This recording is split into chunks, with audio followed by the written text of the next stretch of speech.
আজ আমরা এসেছি একটা নতুন ভিডিও নিয়ে। গ্রাম বাংলার হারিয়ে যাওয়া পাতা, কেউ বলে খারকোল, কেউ বলে ঘাটকোল। সেই খারকোল বা ঘাটকোল পাতার রেসিপি নিয়ে আশা করি আপনাদের রেসিপিটা ভালো লাগবে।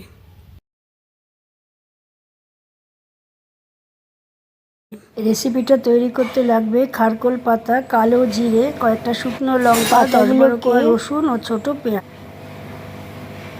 ভালো করে ধুয়ে বটির সাহায্যে ডাঁটা সমেত আমরা ছোট ছোট করে কেটে নিয়েছি। প্রথমে কালো জিরেগুলোকে কড়াইতে একটু ভালো করে ভেজে নিলাম।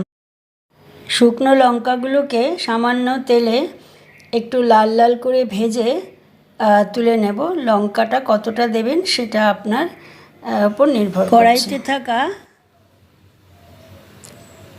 সামান্য যেটুকু তেল আছে তার উপরে ডাঁটা সমেত যে পাতাগুলো কুচিয়েছিলাম সেইগুলো দিয়ে দেবো।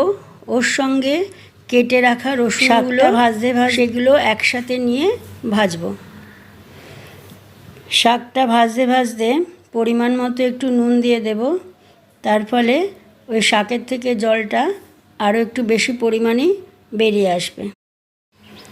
শাকটার থেকে বেশি পরিমাণে জল বের করে নিলে যে গলা কুটকুটের যে ভাব, সেই ভাবটা আর থাকবে না। কড়াই থেকে নামিয়ে একটু ঠান্ডা করে মিক্সিতে একটু জল দিয়ে ভালো করে পেস্ট করে নেবেন। শিলনোড়াতে যদি করেন তাহলে জল দেবার প্রয়োজন নেই। কুচিয়ে রাখা পেঁয়াজ আর পেস্টটিকে কড়াইতে ভালো করে নাড়লেই তৈরি হয়ে যাবে ভর্তা। ভর্তাটি কেমন হয়েছে সেটা আমাদের খাদ্যরসিকই ঠিকঠাক বলতে পারবে। ভিডিওটি ভালো লাগলে সাবস্ক্রাইব করে আমাদের পাশে থাকবেন। ধন্যবাদ।